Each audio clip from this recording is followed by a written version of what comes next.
Balik dari sa Good Morning Philippines. Ako si Bombo, Gisa Padios. Kaya si Bombo ayan gahete.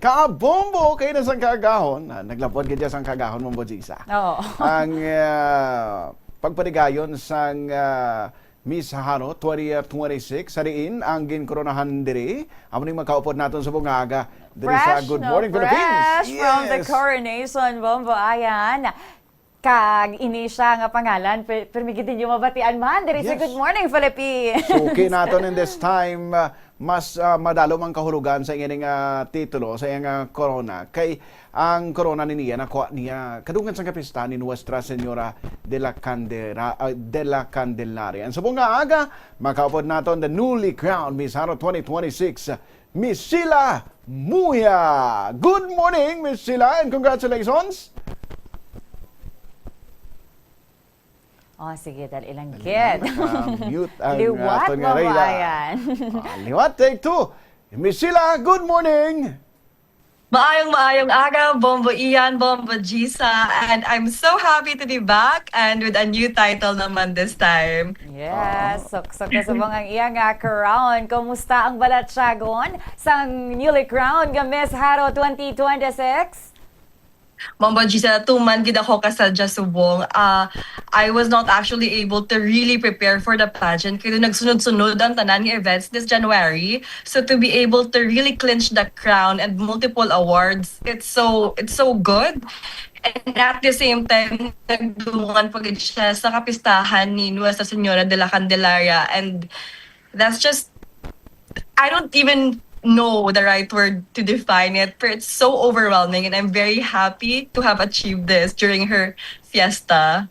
Okay. Miss Sheila, ano yung nagpo sa imo nga mag-entra sa Miss Haro 2026 pageant kadungan man sang kapistahan sang Our Lady of Candles? Sa mo tugtod, Bombo Ian, ang pageant kay ni, I have been offered this pageant pila na ka years ago. Galing sadly, permi, bala nga may balakid or permi nga may obstacles, kaya hindi ako maka-join. And then at the same time, actually, Bombo Ian, I am a devotee of Nuestra Señora de la Candelaria. Panata ko gid na sa self ko permi as a trainer in terms of pageants nga all of my trainees masindi kandila sa may haro kag mag-pray kay Candelaria.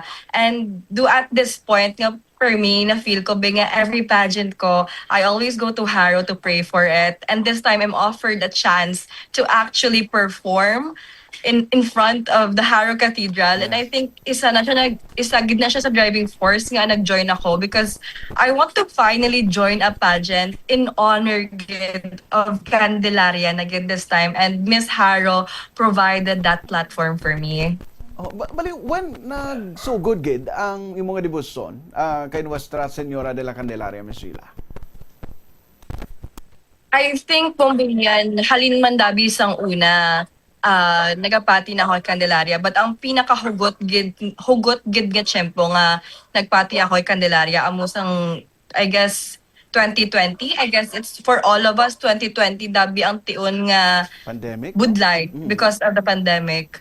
And then later on throughout the years, especially during my mom's accident, and then naging involved ko in bigger pageants, a lot of times, a lot of my prayers were heard every time I went to Haro. I do remember, nga this is a different pageant na bumaiyan, pero nadumduman ko gid nga 2020 ako nagdaog sa Miss Buenavista Tourism sa Guimaras. Yeah. Galing kay nag-pandemic, after 5 years, nagka 50-50 ko nga chance nga makarepresent sa nga ako nga munisipyo sa Guimaras.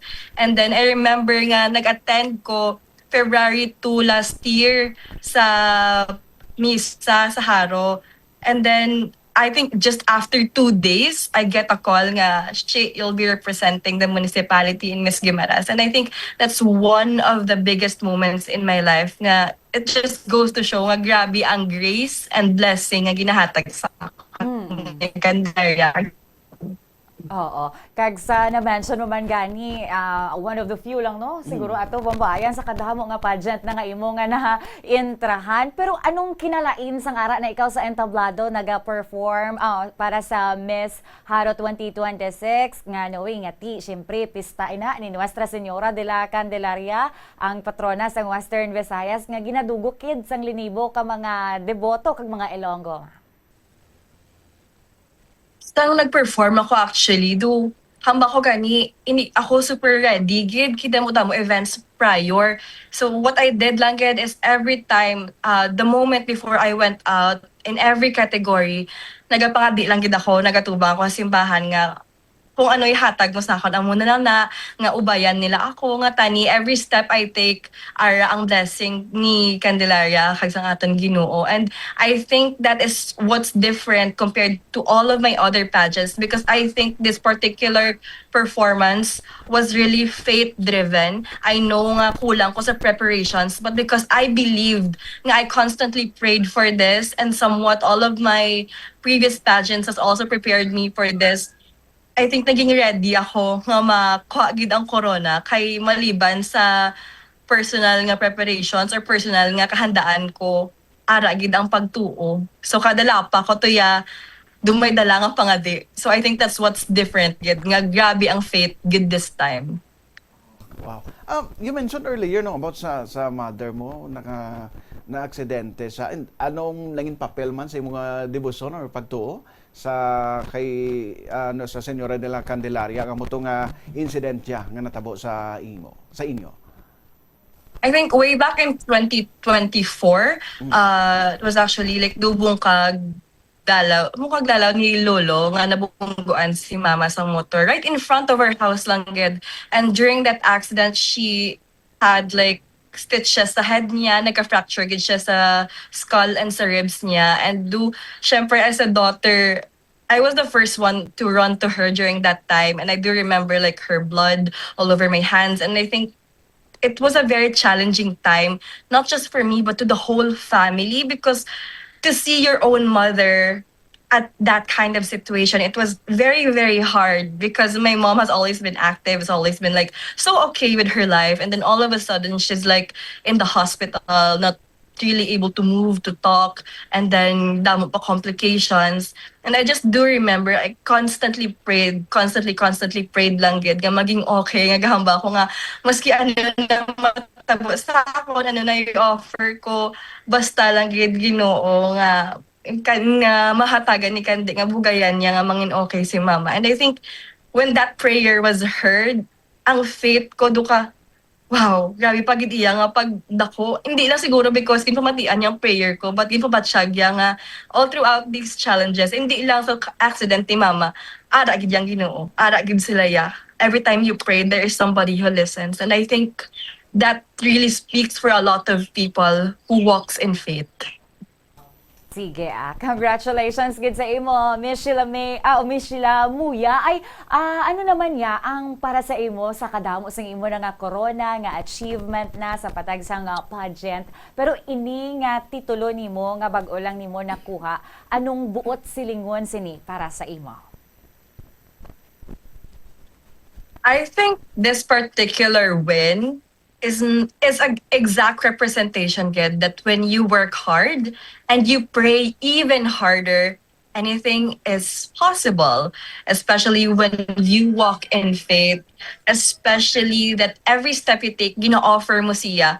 And I do remember when I was praying for this pageant, kahambal ako nga tani ako ng crown. Pero I also prayed nga if it's not for me, I get the courage to move past it. But I'm very glad that actually ginhatag gid sa akon, because now I can be a further nga testament gid para sa iban nga ara si Kande, nga ara ang Ginoo. And if we do everything with God and with faith, nothing is impossible, and we will be able to achieve our dreams no matter how ambitious it is.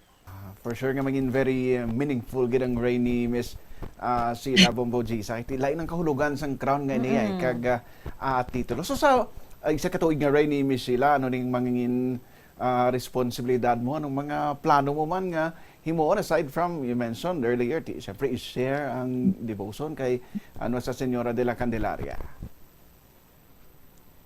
Sa kada bisita ko, di bumbuigan, isa sa mga ginamit lang, kung kita mo nga ako na advokasya. So, ang advokasya ko is ginatawag nga eksena sa barangay. Actually, annually, gid ni siya nga gakatabo and hindi lang sa Haro District, kundi sa 7 districts gid sang Iloilo City. So, kaupod ang mga upod ko man sa eksena training services, magapadayon kami subong nga tuig sa paghatag sang libre nga teatro sa mga kabataan sa kada barangay. Kag subong nga ginhatagan ako sang chance nga manginreyna sa Haro. I think it's my responsibility nga mas ipasanyog pagid ang teatro sa buos nga Haro. Kay ang Haro isa sa mga pinakadako naton nga distrito and nakabalo ako nga ang kabataan nga tudloan naman the previous years mas damo pagid nga mga bata ang wala pa namo na tap into. And I hope that with this crown and with this responsibility, I will be able to teach more children, to reach more hearts, and to give them more opportunities because they deserve it. And muna gani namit lang ko nga every time magtindog ako sa stage, hindi lang ako isa kandidata, kundi isa gid ka advocate. And I want to live by those words gid by making sure nga subong nga ako ang Miss Haro, mahatagan gid chance ang mga kabataan sa Haro nga mag-learn further in terms of theater, to express themselves, and to have better opportunities, especially in the art industries. Yehey! Sige. And Arts Month man sa Arts Month man, yes. Yes. Oo, by the way, before we end, ano gani na ang year ni Sheila and din ikaw ga-eskwela, ma'am?